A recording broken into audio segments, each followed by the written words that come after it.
આ બાજુ છે ને ભાઈ કહેવાય ને જય વડોદરા વાહન ગ્રુપ દ્વારા મસ્ત મજાનું આયોજન કરવામાં આવ્યું છે અને બધા લોકો કહેવાય ને ભાઈ રાસ ગરબા રમી રહ્યા હતા અને હવે બધા લોકો હરિહર કરશે કહેવાય ને આરામ કરશે વિશ્રામ કરશે. અમુક લોકો ભાઈ રવાના થઈ રહ્યા છે પોતાના ચાલવા ઉપર.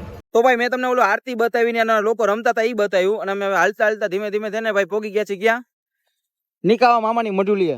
તો ચાલો આપણે ત્યાં જઈને દર્શન કરીએ અંદર અને ત્યાંનો થોડોક આનંદ બાનંદ લઈ અને ત્યાં થોડીક વાર આરામ કરીએ. જય મામાદેવ.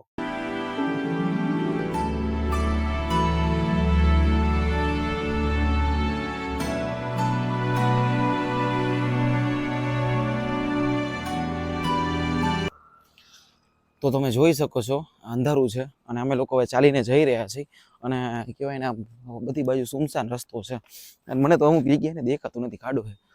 તો ભાઈ જો અમે લોકો ભાઈ ચાલીને જઈ રહ્યા છીએ ને ભાઈ અમારું હવારવાળું જ ગ્રુપ છે કે ભાઈ જે અમને ભેગું થઈ ગયું ભાઈ મજા આવે ને રાતના હાલવામાં. ઠંડી કેવી લાગે? બહુ ઠંડી લાગે. બહુ લાગે.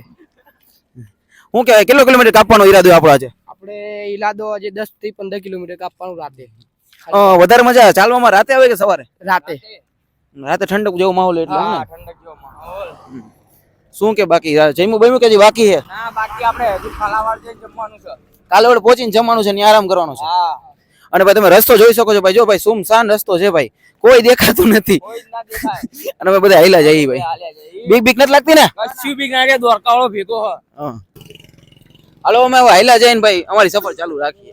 તો ભાઈ હું છે ને હવે હાલતો હાલતો છે ને ભાઈ સિસાંગ ગામે પોગી ગયો છું. તમે જોઈ શકો છો મારી ભાઈ એક આગળ હાલ્યો જાય છે ભાઈ અને હું એની પાછળ હાલ્યો આવું છું.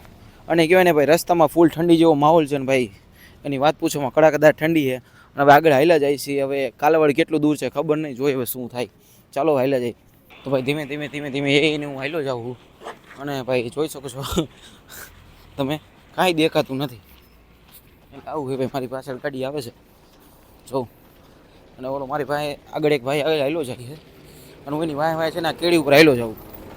તો આવી રીતના છે ભાઈ રાતનો માહોલ અને ભાઈ મસ્ત હાલવાની મજા આવે છે કારણ કે ઠંડી જેવું માહોલ છે એટલે મજા આવે. રાતે છે ને વધારે રન કપાઈ જાય. તો જોઈ શકો તો તમે જો અંધારું એવું છે ને કે તમે કઈ દેખાય ને મને કઈ નહીં દેખાય. તો મારી આગળ ભાઈ અત્યારે હાલ્યા જતા હતા તો અમે બે ભેગા થઈ ગયા છીએ. તો ભાઈ ક્યાંથી આવો છો તમે? રાજકોટ. રાજકોટથી આવો છો એમ ને? કેટલો ટાઈમ તમને લાગ્યો આ બધું પહોંચતા? કેટલા વાગે તમે નીકળ્યા હતા? કાલ રાતના 9 વાગે નીકળ્યો હતો. અત્યારે અહીંયા છું સેસંગ પાસે. અને આ અંધારાનો માહોલ છે તો એના વિશે તમે શું કહો? બીક બીક નથી લાગતી? ના એમાં બીક શું, માણાની અવર જવર ચાલુ જ છે, સેવાવાળા બધા આવે જ છે. કેટલા જણા છો તમે સાથે? હું તો અત્યારે એકલો જ છું, આગળ છે કાલાવડ બધા. બધા કાલાવડથી તો બધા ભેગા થઈ જશો એમ ને? ઓકે હા. તો આમ કેવો માહોલ તમે અત્યારે કેવો છે? આમ તમે જોઈ શકો છો બધા અંધારું છે ને ભાઈ. તમે મને તો કાંઈ નથી દેખાતું ભાઈ. તમને કેવો આમ એકલા હાલીને એવું જાય છે કે ભાઈ મારે એકલું હાલીને જવું છે? કેમ કે આપણે બે તો હમણાં ભેગા થયા. તો તમે ક્યારના કન્ટિન્યુ એકલા રનિંગ કરતા હતા તો તમને કેવું આમ ફીલ થતું હતું એમ? ના ફિલ્મમાં એમાં કાંઈ ન હોય, એમાં બીક છે નહીં, ભગવાન છે જ સાથે આપણે. તો કેટલા દીમાં દ્વારકા પહોંચી જશો? 6 દિવસ 6-7 દિવસ મિનિમમ. સરસ લ્યો. તો ભાઈ અમે તો લોકો ચાલીને જાય દ્વારકા. હવે જોઈએ ક્યારે પહોંચીએ ખબર નહીં, પણ તમે લોકો આવો ને તો ભાઈ વધારે પડતું નાઇટમાં રનિંગ કરવાની મજા આવે ને ભાઈ? હા નાઇટના. દિવસના તો તડકો એટલે ભાઈ રાતે વધારે પડતા હાલતા હોય. તો ચાલો હવે ધીમે ધીમે ધીમે જઈને ડગલા માનતા જઈને ભાઈ હાલતા જઈએ. ભાઈ મસ્ત આ બાજુ હાલીને આવતો રહો કહેવાય ને આ બાજુ મસ્ત ભાઈ રાસ ગરબાનું આયોજન છે. તો ચાલો આપણે રાસ ગરબાનું આયોજનની મજા માણીએ.